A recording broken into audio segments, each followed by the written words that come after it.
Hello and welcome back to another video. Welcome back to the YouTube channel. Welcome back to Premier League Countdown. We are reaching the end of this series because the season is nearly starting. Today we're talking about Southampton. Now, before we get into Southampton, make sure to like the video and make sure to subscribe if you are new. And yeah, we are so close. We are like 29 subscribers away as I'm recording this from 500 subscribers. So if you can make that happen, that'll be great. Whether you're a Southampton fan, West Ham fan watching this, doesn't matter who, everyone's welcome on the channel. So come and join us. Come and join us. And also join the FPL league in the community page. If you go scroll down for the community page, you'll find a link for the FPL league and you can join in there and get your teams in before game week 1. Okay, Southampton, obviously one of the promoted teams and the team that actually got promoted via the playoffs, the playoff final. Obviously beating Leeds United quite comfortably as well, even though it was only 1-0. They were blatantly the better team. Russell Martin took over quite early on. It was confirmed early on, literally just before. I think it was just before they got relegated, or just after they got relegated, actually, for the next season. That Russell Martin was going to take over after leaving Swansea and after feeling that he probably wasn't backed properly and probably didn't get the budget that he wanted at Swansea. They obviously did quite well in the Championship. It was very tough last season for them. Bearing the fact that Ipswich were taking the league by storm, obviously Leeds were up there, and obviously I forgot who. Leicester. Leicester were up there as well. Leicester obviously won the league, and Southampton fell to third or fourth, and then won the final. They're now promoted, and they've actually done some good business, in my opinion. They've actually had a good transfer window, but I didn't actually realize how many players they signed. But I think some Southampton fans, if I'm not mistaken, are starting to get a bit worried that there hasn't been a signing in a while. But let's have a look at their transfer window quickly. Now, they signed Taylor Harwood-Bellis on a permanent deal after having him on loan last season. They obviously got Flynn Downs from us. They've got Ben Burns and Diaz. They got Sugawara, Nathan Wood, Ronnie Edwards. I don't know anything about this Wellington guy, but he's a left back option. Charlie Taylor, left back option, but could also probably play the three at the back as well. Adam Lallana as well, back at his old club, and there's Juan guy, the centre back. No, centre forward. Sorry.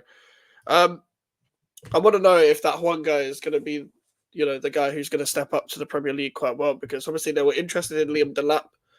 They turned Shea Adams has gone on a free to Reno, and Adam Armstrong did well last season as a Championship striker. But as we know with Adam Armstrong's track record, he can do well in the Championship, but can he do it in the Premier League? Obviously, last time was a bit different. And yes, it might have been a system in the end. Maybe it's the system under Russell Martin that's really going to suit him. And maybe he could, go up to that level. But I feel like it's not really about the strikers and relegation battles. It's about having a solid defence. Now, I think I haven't watched any Southampton preseason games, so I wouldn't know. That Russell Martin is going to 5-3-2, 3-5-2 sort of thing, which is a formation he has been familiar with before in his Swansea days. Obviously, Southampton played a variation of a 4-3-3 last season at times, and they didn't just have one formation, but Russell Martin is known to switch it up, but also keep his principles with how he wants to play, no matter what formation he would play. And they've made some signings. Ronnie Edwards is a young centre back. I don't know how much he's going to play. I don't know how much Nathan Wood is going to play. This is a guy who knows from his Swansea days. They've got Jack Stevens still, I'm pretty sure. Let me just check if anyone has left. Jan Bednarek, I wouldn't trust him with any. I just wouldn't trust him to keep the ball out of the net, if I'm being completely honest. Jack Stevens is all right. Obviously, Stuart Armstrong has finally left the club on a free as well. Robin Perot has left. Celeste Sarr made his deal permanent, and Leanco left as well. So maybe I don't know whether they want another centre back or whether they feel like their centre backs that they have also signed and are good enough for probably the impending relegation battle that's probably going to happen. But with the situation with Carl Walker-Peters that was happening with us, and the fact that he's probably going to stay, and you never know. I don't know if he's going to sign a new contract or if he's going to leave on a free. But with that in mind, they signed Sugawara. Sugawara is a highly thought of right back from AZ Alkmaar. I don't even remember him playing against us for AZ Alkmaar. I don't know whether he was injured at the time, so I can't really say too much about him and that I know enough. But I know he was very highly thought of, and a lot of clubs were actually looking at him. Flynn Downs, everyone knows my opinion on Flynn Downs. If you're a Southampton fan that doesn't know my opinion, I was gutted to lose him. Don't get me wrong, it was a good deal for us because we made profit. We got an older midfielder on a free to replace him with Guido Rodriguez, but I would have loved to keep Flynn Downs to see what he would have done in this Lopetegi system. And obviously, he's very key and he just wants to play football. So all the best to him. Russell Martin obviously likes him because from his Swansea days, he really likes him. And he was saying I might cry myself to sleep if we don't get him or something like that. A week later, they got him, and yeah, he ended up leaving for Southampton. And to be fair, without Flynn Downs, you kind of saw a big difference in last season where Southampton play. So he's a very key to how they play. I do wonder if they think Shea Charles is the right backup for the Premier League in that position. I don't really know who else they'd have in that position. But if you look at their squad, I actually think that Russell Martin could squeeze a bit more out of their levels and maybe get the best out of them for this relegation battle. And I think Southampton are going to take people by surprise.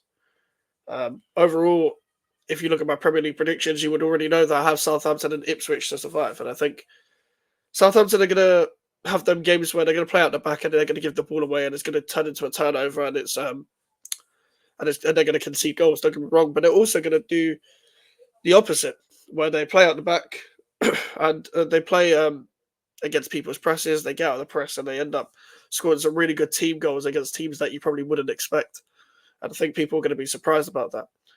Also, I think it's very impressive that Russell Martin turned that around because at the very, very start of last season, I remember watching Southampton-Leicester where it was at St. Mary's and I'm pretty sure Leicester scored very quickly and it was a Friday night game. And there was a period of time where Southampton didn't have the best of starts, but they were people were getting onto Russell Martin very quick, and people were probably saying that Russell Martin was out of his depth. They then went on this, like, I think 15 to 18 games unbeaten or something, and then they just took the league by storm, and then there was like the top four teams in the championship didn't want to finish. They were battling to not finish in the playoffs and not finish in the promoted spots because everyone kept losing and dropping points, including Leicester, Ipswich, Leeds, and Southampton. All four of them were battling to see who wouldn't get promoted rather than who would. I do also think when you play this kind of system with a 5-3-2 and you play like on the ball, playing out from the back and stuff, and really playing through the lines, it's actually a very good idea because it's still a hard formation to break down, even if you're playing high up the pitch in a 5-3-2 if it's played properly. Obviously, at times it's going to become a 4 in possession. I think we kind of saw that in a game where I watched the last day of the championship season where Southampton faced Leeds, and it was pretty much similar to that. Like Ryan Fraser was, I don't know if they're going to get Ryan Fraser on a permanent deal, but I would have expected that deal to be done quite quick. But he was key to that, where he would drop in the space of where he was receiving the ball in a wing back position, and Ryan Manning was cutting in as a centre back in the 3 sometimes. So they kind of can switch it up, and I feel like it's similar to how almost similar to how Graham Potter played at Brighton a bit, and it's going to be hard to break down. I feel like Russell Martin knows the task he has at hand, and I wouldn't be too worried if I was a Southampton fan. I don't know whether I'm missing anything where that there's anything that Southampton should be majorly negative about, but fuck it, man. I think they can survive. I think they're actually more prepared than Leicester. I think them and Ipswich are just as prepared as each other. I think they both made smart signings. I think Southampton have a better squad. I think quite blatantly. And even I think there's some Premier League teams that probably should watch their back in terms of the teams that are going to finish around there. And we'll see who comes out in the end. But you never know with Southampton and the Ipswiches of the league. They could really surprise people and maybe go beyond relegation battles if they could. If Southampton signed maybe a prolific striker, or maybe the Brazilian guy is the one, or a couple more centre backs, you never know. You never know what could happen. I mean, it's great that Adam Lallana's moved back to the club that he started at. I heard somewhere that some Southampton fans don't like Adam Lallana, but I don't know if that's true. But yeah, it's good. That's a good sentimental move, moving back to where he started and stuff as well. Made some good signings. I know they're interested in Matt O'Reilly, but also Brighton and Atalanta interested. So I'm not sure if they're going to get that, but that would be a great signing if they were to get that over the line. They would definitely survive relegation if he was to stay fit, playing alongside Flynn Downs and stuff as well. But overall, if you're a Southampton fan, then let me know what you think in the comments. Let me know if I've missed out anything that I should have talked about, and let me know where you think you're going to finish and the overall feeling around the club. Make sure to smash a like and subscribe if you are new. Social medias are in the description if you want to follow me. The email for the inquiries. We're on the road to 500 subscribers. So if you want to make that happen and want to make that easy for me, please subscribe. And yeah, I'll see you guys tomorrow. Peace.